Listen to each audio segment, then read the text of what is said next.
your decisions are not, working out for you. You really need to rethink, some of the things in your life at this point. Okay.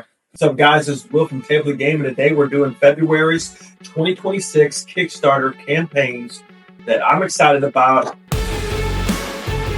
All right, the first campaign we are bringing to you is from Flat Out Games, and this is Forage and Honey Pot. What is really cool about this is one campaign but two games. I really love that. These are small box games, inexpensive, both completely different. And like I said here, two fast and fun games for everybody. What I love about Flat Out Games is the games that they make are extremely fun and challenging, yet they're simple enough to get really anybody to the table. All right, let's dig into this campaign a little bit. So, as of right now, this is day one of the campaign. From the filming of this video, we are at $48,000, 1,450 backers, and like it says here, 31 days ago. So let's go over these two games in a nutshell. Forage is the first one here, and what I really like about this game is this is a roll and write game. Flat Out Games has made one roll and write before, that's Cascadia Rolling, and they really enjoy, from what I gathered from reading an article from them, is they really enjoy this mechanism of roll and write. And so Forage just looks really cool. Also, it looks like they completely stepped out of the box a little bit on the normal roll and write, flip and write game. So let's go over it real quick. So normal roll and write, flip and write game, you have a player board. You're gathering information either from the cards or the dice, and then you're putting that information on your board, scoring bonuses, doing different things. Now, in this game, your board is evolving throughout the entire game. So there's three types of cards that are being laid out in the middle of the table, and that is exploration cards for exploring the forest. It is pantry cards for collecting food for your pantry, and gift cards for giving gifts. And every round, you're going to end up choosing one of these cards to bring to your to basically create your player board, and then you're going to be using the dice to create your bonuses and to make your collections, do explore or to be able to give gifts. And then I believe there's cards for like different contracts for gaining extra bonuses and all kinds of stuff. And so you're using the cards. Let's take a look at it here. You are using the cards, as you can see, to make your bonuses, complete your collections, to end in the game with extra points. And so I think that's really cool, is that you are creating your player board throughout the entire game. And what I really like about that is that every game is going to be completely different. You're going to end up changing your strategy potentially depending on what's being laid out for you. And that is just something that I really like about Flat Out Games. It just seems like they take some simple mechanisms, but have enough twists to keep it extremely interesting. All right, so that's Forage. The next game in the campaign is Honey Pot. And like I said before, Flat Out Games likes to take these simple mechanisms and just have enough of a twist to it to make it extremely unique and stand out. So this is a card game. It's kind of like a set collection game, but the mechanism of I cut, you choose, they used that mechanism, but twisted it, and they called it I stack, you choose. So I'm going to go over that in a second. So basically, what you're doing in this game, you are a bear. You are actually a undercover bear, a secret agent bear. You're trying to gather the best intel for the honey, and you can't get caught, because if you do, you're going to get stung. So basically, you are trying to gather all this information and stay under the radar. So here's how that works. Okay, so you're going to get these cards, and this is the I cut or I stack, you choose mechanism. You're going to gather these cards, and you're going to group them in a group that you kind of want your opponent to see in a certain order that you want them to see. And you're trying to get them to choose what you want. And so you have to be very smart about it. This game is all about playing tricks, mind games. It just seems like such a fun game with great player interaction. So what you do is you kind of organize these cards and you pass them to your opponent. Now your opponent's going to take the first two cards from the stack, and they're going to decide, do I want to use these cards or do I want to pass on these into the next stack, and so on. And so here's what's cool about that is, when the cards they pick, they're going to play those cards into their hand or onto the table, which is kind of like their tableau. And that's all well and good until kind of closer to the end of the game, where you're getting close to where you only need one more of these cards. And if you put down one more of these cards, you're going to bust. And that's where the mind games really start to play in. And so your opponent's gonna, put in this stack in a certain order to try to get you to second guess yourself, to try to maybe push your luck. So there's a lot of push your luck mechanisms in this game. So it's a lot of fun. It looks like a really cool game. So let's go over real quick what's in the box in these games. So in Forage, there is 108 different unique foraging cards. Okay, so you have 30 gift giving cards. You have 30 exploration cards, and you have 30 pantry cards. Okay, it comes with 8 wooden dice, 6 foraging dice, and 1 special foraging dice. So this reminds me a little bit about Cascadia Rolling, where they have a special die, unique journey tile. So I am imagining that this is for the exploration side of the game. And then you have the 6 unique double-sided goal cards, so potentially a total of 12 different goals. Now, if this is anything like Cascadia, then every game you're going to have different goals. This is also going to create a new challenge on every game to keep it fresh, which is, I love that about Cascadia. Is it's a fairly straightforward game, but then you change the goals every time, so you have a new game, something that you're trying to get every time that's different than the game before. And then you have the 12 player tracker cards and 6 double-sided time tracker cards. So I didn't really go over that. I know time is very important in Forage, and so there's ways to get more time. You can spend time to get different things. So time is very important in this game. Let's go over what is in Honeypot. So there's 172 Honeypot cards. Now, I don't really understand everything about these cards, but there are 20 good intel cards. So these are going to be positive points. There is 27 bad intel cards, so you do not want those, but it's probably just the name of the game. You're going to get some, but they are worth, as you can see here, they're worth negative points.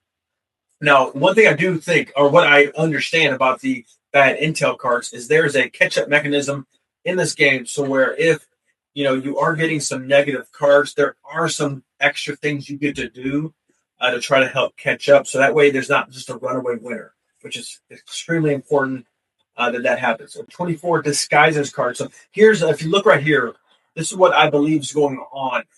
You can see here it says 1, 4, 8, 12, and 18. So you're going to get these different points if you have more of these cards. So if you have 5 disguise cards, you're going to get 18 points. But the moment you get the 6th one, you're done. You're gonna bust. So this is to my understanding. Of course, I've not played this game, but that's what I think is going on. All right, now you have 25 action cards. These are going to allow you to do something. You have 21 berry cards, which also, actually, you know what? Now that I'm seeing this is, I believe, where you can bust. So, like this berry here, you have 4 berries. The 4th one, you have 14 points, but now you get a 5th one, you're at 0. So that's the berry cards. The 20 codebook cards. So these, if you have 2 of them, it looks like if you have 2 codebooks, you get 7 points. You have 10 honey dipper cards. So same thing here. You're gonna want to collect these, but if you go over, you're gonna bust. And now you have 13 honeycomb cards. So it says here that bees swarm you. So I don't know if this is a good card or a bad card. It doesn't look like a good card, but it also doesn't say negative points. So I'm not sure.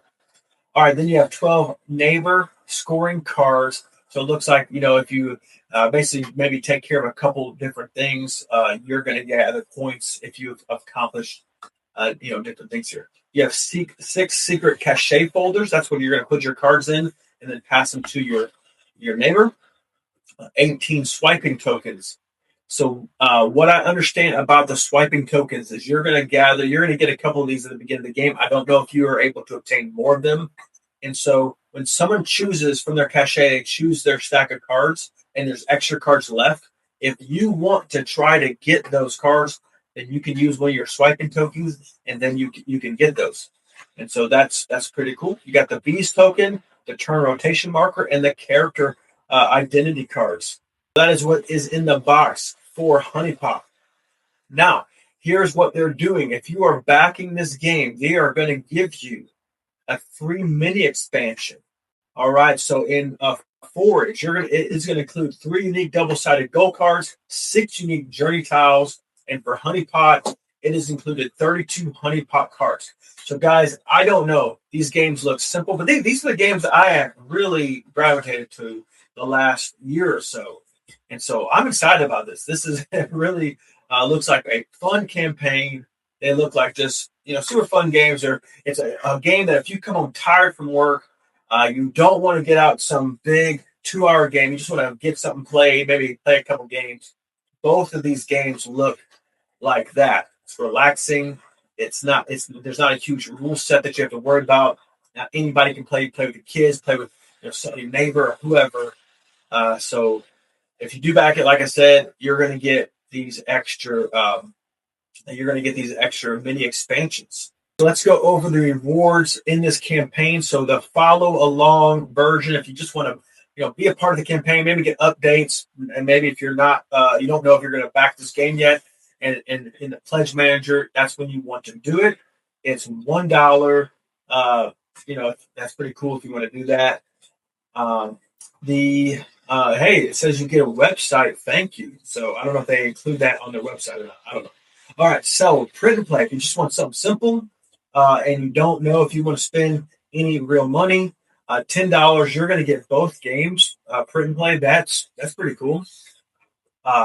Now I know there's a lot of cards in these games. That's going to cost you a lot to print them out. But hey, it's $10. That's pretty inexpensive. All right. Now, if you just want to buy one, if one of these games looks cool to you, but you don't want both of them, it's $19 for either Forage or a Honey Pot. Now, these are Kickstarter editions, so you're going to get the mini expansion. And if you want to get both of them, then it is $35. So that's cool. You save $5. Now, guys, if these are games that you're interested in, this is $35 for 2 games.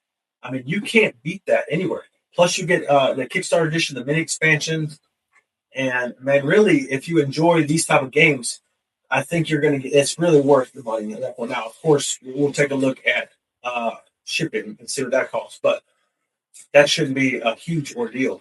All right, now if you want to buy a bunch of these games, maybe you want to hand some out or give them as gifts, $67 for 2 of them a piece. And if you really want to give a bunch of presents away, or if you're a retailer, I'm guessing this is more of a retailer pledge. It's $1.99 for 6, and if you want 8 of them, this is the Founders Edition. You also get these 6 postcards. That's $2.49. All right, guys, let's go over the shipping in this game. These are, of course, estimates. So I'm just going to assume you're getting just the 2 games. USA $9, Hawaii and Alaska $16, Canada $14, the UK $10. All right, Europe, all the other countries $12, Norway and Switzerland $26, $19 for the rest of Europe. China, Hong Kong $10, the rest of Asia $18, and Indonesia $32, Australia $15, New Zealand $18, and the rest of the world $60. So besides the rest of the world, I know. Fairly economical shipping. Maybe Indonesia is a little expensive. All right, guys, that was Forage and Honey Pot. I'm excited about this, guys. When I started this video, I thought these games were really cool. But just going through these games with you guys, I'm super pumped about it, man. They look like a lot of fun. They look, for being simple games, they just look like there's enough decision space, enough things that are going to change throughout the game. Honey Pot having a lot of player interaction, Forage having all these, different, every game being different information coming at you all the time. They look like both super awesome games. So I don't back everything on these videos, but I am going to be backing these 2 games. So anyway, let's go on to the next games. All right, guys. So I could not bring out February's crowdfunding games without talking about Foes of Middle Earth. This is probably going to be February's largest board game campaign for Kickstarter. And so, of course, if you like dungeon crawling games, if you like co-op games, and you like the theme of Lord of the Rings, then this is a game that you will probably enjoy. So let's kind of dig into the campaign. All right, so Of course, like I said, big numbers here. So almost $500,000 at 1,600 backers. There's 21 days ago from the filming of this video. I'm sure they're going to have a pledge manager, and I'm sure they're going to have a way to just donate a little bit of money to be a part of the campaign if you want to think about it and back it later on. So the story here is you're going to begin your journey by visualizing the heart of our game, composed of almost 500 items. So this is a big game. Now, and this is, I don't say this to be negative. I don't say this to say that there's going to be a problem here. But I mean, this is a big game. They landed a big IP, and I think these guys, they've created 2 games before. I do not know if they've made other games for retail and stuff like that. Uh, so I would check that out. I'm not worried about it. I've backed almost 200 games. I've had one game not come to me, so I would back this game and not really be concerned that I wasn't going to get it. But it is a big game, and this is a big undertaking. So do some research if you're concerned about it. Okay.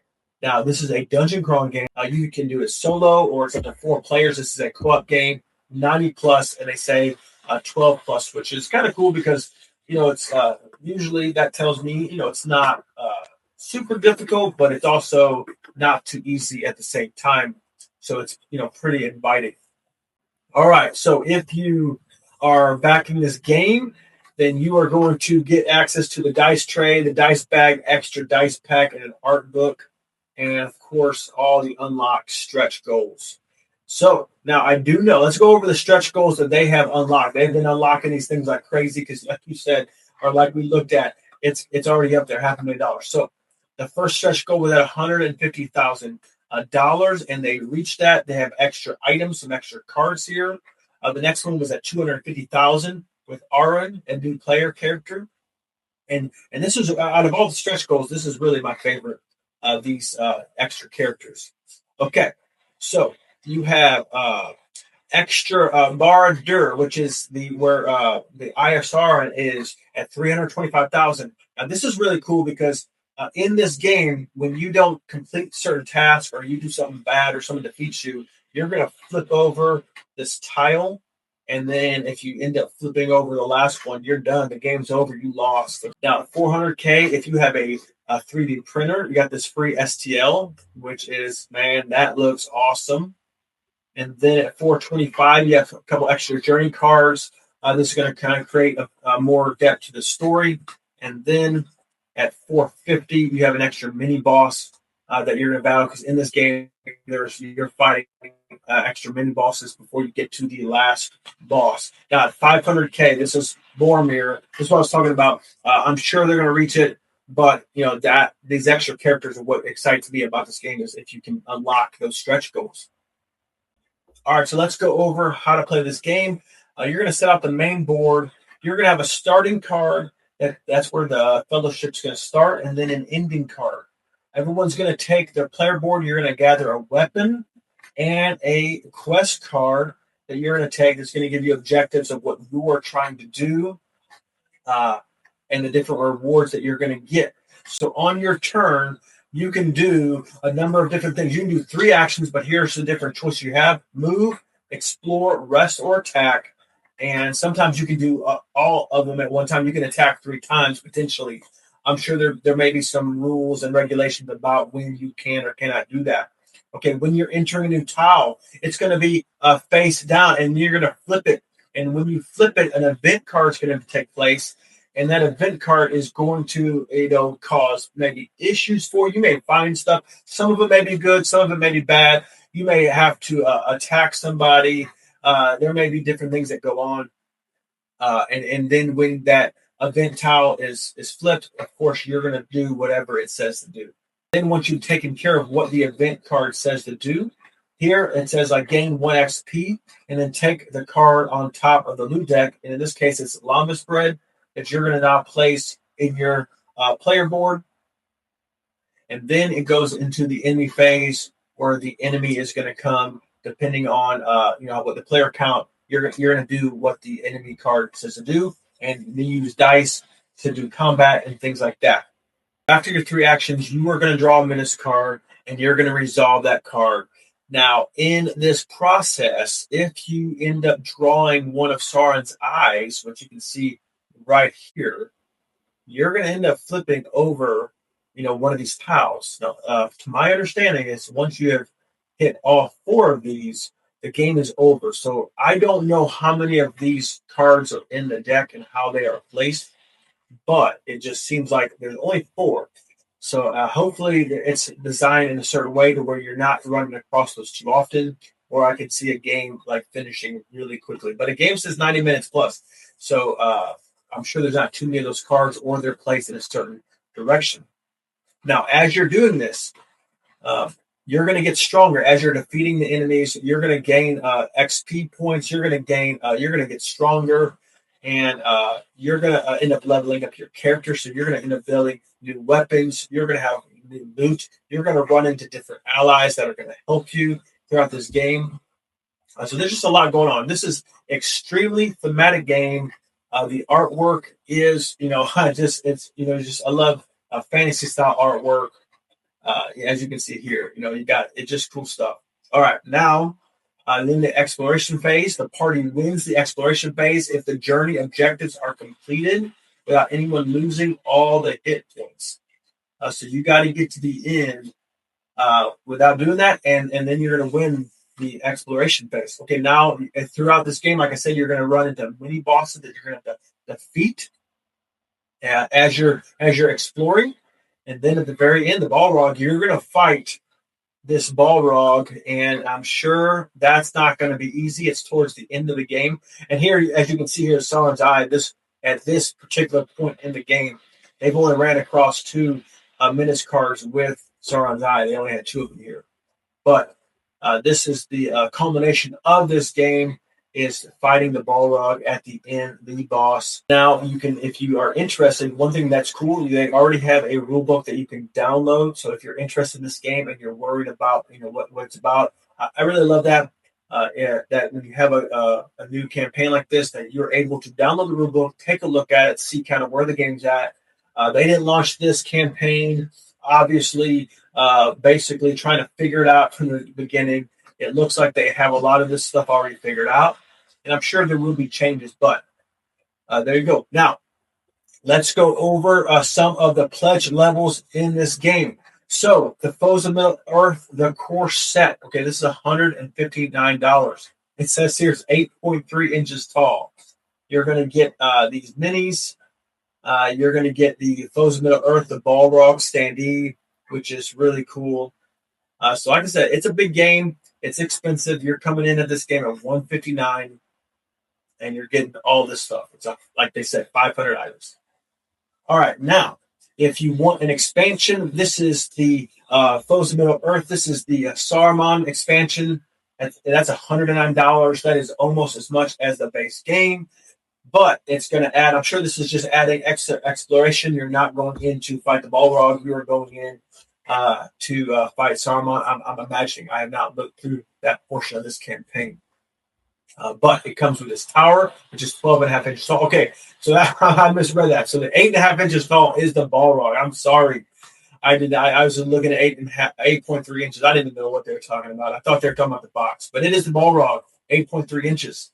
And Orthanc Tower. Now, I don't even know all these names, but Orthanc Tower, which is Saruman's tower, 12.5 inches tall. So this is just probably an extra step. You have gone through the Mines of Moria, and now in this expansion, you're going to go face Saruman and try to defeat him. All right, super cool. All right, so we're not going to go into this, but it's probably very similar gameplay, and looks like a lot of fun. All right, now you can, for $35, you can get Treebeard, which I guess is. This is 6 inches tall. This probably helps with that expansion. I don't think you would need Treebeard or want Treebeard if you're not getting the expansion Saruman. And this is probably just going to help with basically theme and making the game cool. So you can get you can get it painted. And for the Foes of Middle Earth combo, all game sets, everything, is $285. So that is everything, like all the other stuff that you need. Now, if you want to go all in, and this includes, you have this book, you have extra dice, a dice tray, and a dice bag. That's going to run you $349. All right, and then what is a Foes of Middle Earth or Lord of the Rings game without Gandalf the Grey character set? $15. So you should get that one. I would, if you're going to get this game, you need to get Gandalf the Grey. And then a statuette is just by itself $79. Now I'm not sure. It looked like it was included. Let me take a look here. It looked like it was included in. I mean, it's included in the core set, the Balrog. But you know what? They may just have a core set game by itself. So let's take a look. So the Balrog is $79. That's just for this one creature here. All right, guys, and you can, if you don't want to go all in, but you want some of these items, you can get the dice set for $25, dice tray for $15, the dice bag $10, or the art book for $35. And here are the characters that you have in this game. You have Frodo, Aragorn, Gimli, Legolas, Gandalf, which that looked like this was extra $35 for that. The monsters in this game are goblins, orcs, the wargs, Uruk-hai, the Nazgul, and the Balrog, the big boss of this game. All right, guys, let's go over shipping. And I did look at some of the FAQs, and this game, what they're saying is it is complete. Now they're going to be taking some time, of course, to like test colors and different things like that. But the game itself is complete, which makes sense. Like I said, they do have a rule book. All right, so let's just go over the all-in pledges here. So in America here, it is $33. In Canada, it is $34. In it looks like Australia, it is $34 as well. In Europe and the UK, it's $34, and all of Europe is $34. So cool. Like, you know, basically that's the core box and the Balrog. Of course, it can go up. It goes up to $50, which it really is not. It's really not that bad. All right, there you go. That was the Foes of Middle Earth. This is a big game. Looks like a lot of fun. It is on the more expensive side, but if you love these big box, big campaigns, co-op, exploration, dungeon crawling games, and especially Lord of the Rings, then you really need to check this out. It looks really cool. So that was Foes of Middle Earth. Let's go on to the last game. All right, guys, this is the last game on my February 2026 Kickstarter campaigns I'm excited about, and that is Hit the Silk. Now, this game has actually launched a while. This is the oldest game on that is still live. We're going to see in a second how many days we have left from the film of this video. But Hit the Silk, this is the second edition, and this game flew under the radar. The first edition, I think, was extremely popular. It didn't have a huge following. It didn't. The campaign, I don't think, was a massive success in the grand scheme of things. But I think people loved it, and now the second edition has blown that first campaign out of the water. This looks like a lot of fun. So let's get into Hitting the Silk, where you are 4 desperate hijackers, but only 3 parachutes. Somebody's going down. It's like a semi-co-op game in a sense. There's a lot going on in this game. It looks like a lot of fun, a lot of player interaction. So let's dig into it. All right, guys. All right, this campaign's at $134,000 at 2,000, almost 3,000 backers. Man, I want to say, and I looked it up, and I might have time to look it up on this video, but the first campaign was like 50,000 or something like that. Was his not bad. I mean, that'd be awesome, you know, if you know I did that. So I'm not saying that's not good. But what's cool about it, what I like about it is people loved it. They created a second edition, and so many people now, because they realize, like, hey, I need to back this game. So there's 13 days to go from the filming of this video. And so then take a look at it. Especially if you like a lot of player interaction, it's a semi co-op. It's a bluffing game, negotiation game, and the stakes are really high and Hit the Silk, which basically that means like you are parachuting, or you are like escaping something. All right, so let's go over a little bit about what this game's about. All right, guys. So in a nutshell, here you have hijacked a plane to settle a casino debt. So you're already like making some pretty bad decisions. Okay. Now the plane is losing altitude fast, and you have to parachute out. The team has to parachute out. Here's the problem: there's not enough parachutes. It just looks like your decisions are not working out for you. You really need to rethink some of the things in your life at this point. Okay. Okay. Now for the rest of the game, you have to scramble, and it's this is a card game. You have to try to find enough cash to secure for yourself a parachute to make sure that you're going to survive. Okay, so let's go over some of the gameplay. So I do know this, that every time somebody does something, I believe it's every turn, the plane is going to drop a certain amount of altitude. So as the game continues, the plane is getting lower and lower, and at some point, it's just going to be too low that it's going to end the game. All right, so what has happened is once the plane is starting to go down, the pilot has jumped. Okay, so there is no pilot on this plane anymore. So everyone's going to grab 6 cards. Now they get to choose 4 of them, and then 2 of them they have to discard, but openly. So everyone kind of sees what they discarded. So I imagine that's going to kind of give people a little bit of understanding of what they have in their hand, or at least they can consider what they have in their hand. As you're playing the game, you are collecting cards, and you want to basically collect enough money so that at the end you have enough to be able to buy your way out a parachute. Now there is a way, and we're going to go over this in a second, is that you can try to land the plane if you don't have the ability to do so. But I think that is extremely hard to do. All right, so on your turn, you get to draw new cards, you get to take actions, or you can negotiate trades. All right, or it says here you can do nothing at all. All right, so and like I mentioned before, is when the needle hits the right altitude, it is time to vote. So everyone's going to vote at a certain time. Everyone's going to vote whether to wait or to jump or hit the silk. When it hits 1,000 feet, it is mandatory bailout. Everyone's got to leave. And so hopefully at that point you have enough money to do so. Now, what's really cool about this is, you're trading. So like you can lie, you can tell someone that you're trading a certain card, and when they get it, that's not what they have. But you guys can both be trying to trick everybody. So in this game, it's just there's some mind games, there's negotiations, and so that's super cool. Now, let's say that you are not one of the people that have enough money for the parachute, then you can flip the board over, and there's a mechanism to try to land the plane if you can. All right, guys. So what they did in this game, to make it a little better, and what I understand, it was a fun game before, but the second edition, it looks like they tried to fix maybe some things the community ended up talking about. So things that they have changed in the second edition. So the altimeter mechanics, they have made it looks a little bit more streamlined, maybe better.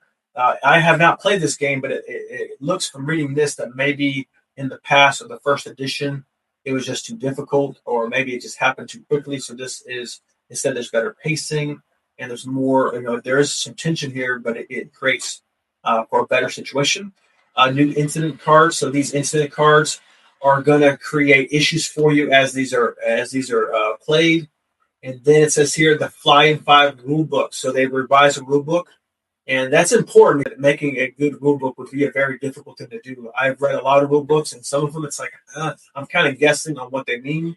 But I'm the type of guy, I want to know the intention. Was this what was intended to do? And so if I have to guess, it's like it's okay, but I prefer just a 100% no. This is exactly what needs to happen. And then it says here community-driven refinement. So it looks like they have really listened to everybody in the community. Like I said, this campaign blew the other one out of the water. And from everything that I've seen about it, this is a fun game. Not a party game necessarily, but very interactive game where you are going back and forth, and you are messing these people over. You're helping these people. I just love negotiation games that have that higher player interaction throughout. All right, so what's in the box here? Okay, so the box contents, you have the main game board, you land the plane, the altimeter, 2 dice, 1 wooden token, 6 tokens, and a deck of cards. All right, guys, so let's find the rewards. for $35, okay, plus classified cargo, which I'm sure is like a mini expansion. So that's €35, so that's $48. Okay, ships anywhere in the world. All right, so that is going to include the Hit the Silk second edition, the classified cargo, the limited edition cards, and the pledge manager access. All right, now if you just want basically for $2, you can just get access to the pledge manager, help the publisher out, maybe back at a later date. All right, so for $8, you can get the classified cargo only if you already have the original game and you don't want the the new second edition.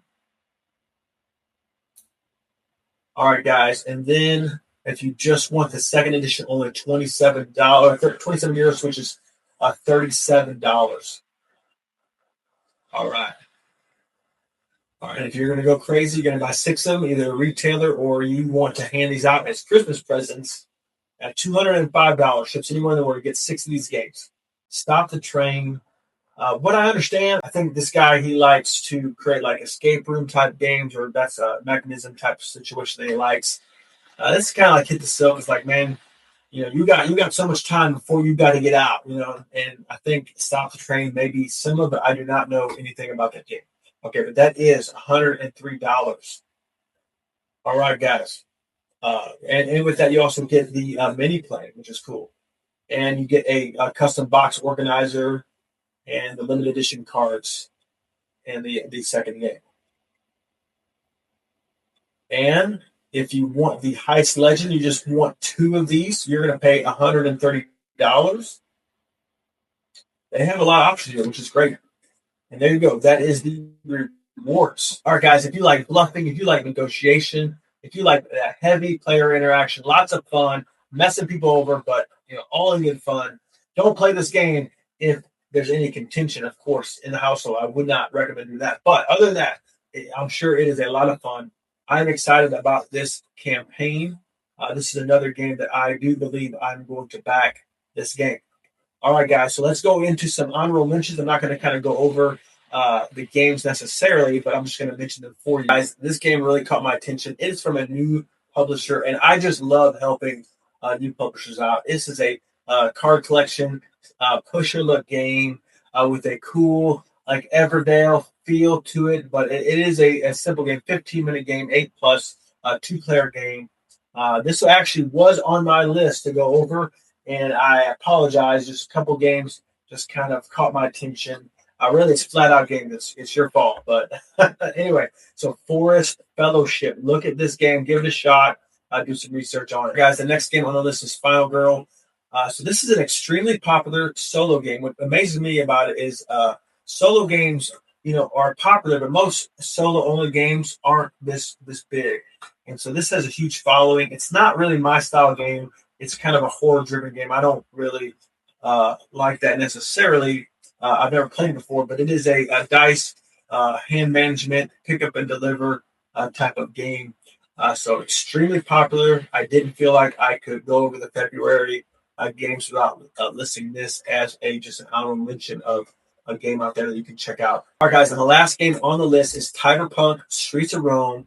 So this game also was at the beginning of the month on my top 3 games list that did get bumped, so I apologize. But do check it out. And this is a very interesting game. It is a Euro-style game. It is history and science fiction meets. Okay, so aliens come down to historic Rome and just changes everything. It is a Euro-style game. It is a area majority contract-driven game with asymmetric characters. If you like Euro games and you do enjoy this kind of meld between history and science fiction, then you should give this game a shot. Take a look at it and see if it's a game that you want to back. Guys, that was my Kickstarter February campaigns that I really, really like. These are some big ones, or some of them aren't super huge, but man, they look awesome. I really think these games are going to be cool. So let me know what you think. Are these games that you're backing? Are these games that you are the games I did not go over that you were like, man, Will, what's wrong with you? I would really like to know those games as well. Other than that, I hope you guys had a great day, and we will see you next time.